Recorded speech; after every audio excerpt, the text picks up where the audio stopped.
Now this next story is, well, it makes me angry. I'm sure it makes you angry as well when you hear these stories. You can almost call it a protected racket. And I'm talking about televangelists. That's right. The ones who rake in billions of dollars a year on donations because they are nonprofit ministries. Don't even have to declare any of this stuff. The men of the cloth don't have to tell anybody just how much they make or even how they spend it.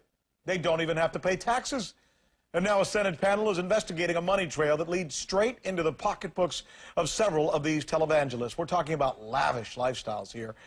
Rolls-Royce, $2,000 suits.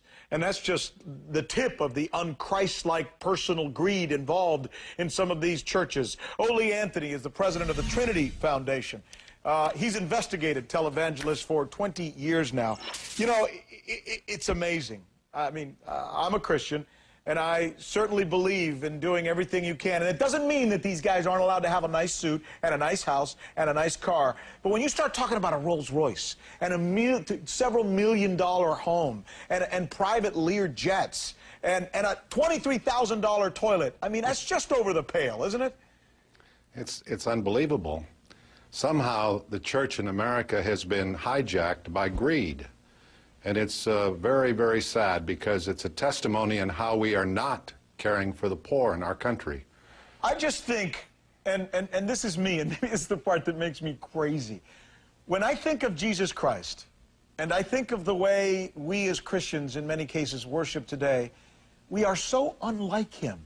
So unlike him in so many ways. Would Jesus do any of these things? Would Jesus drive a Bentley? Would Jesus wear a $2,000 suit? I mean, would Jesus buy a toilet worth $23,000?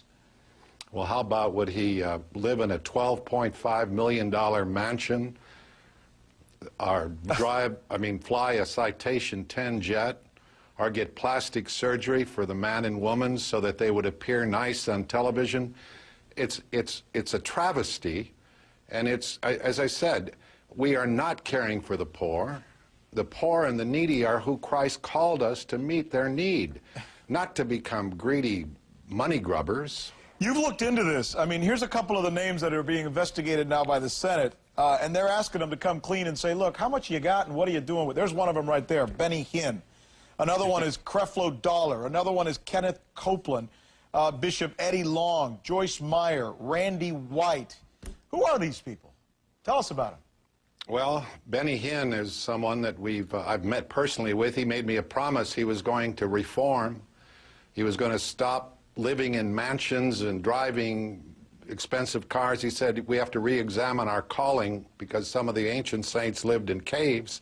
Now it's far worse now. He's got a $12.5 million mansion on the Pacific Coast, and he doesn't even have a church. It's his parsonage.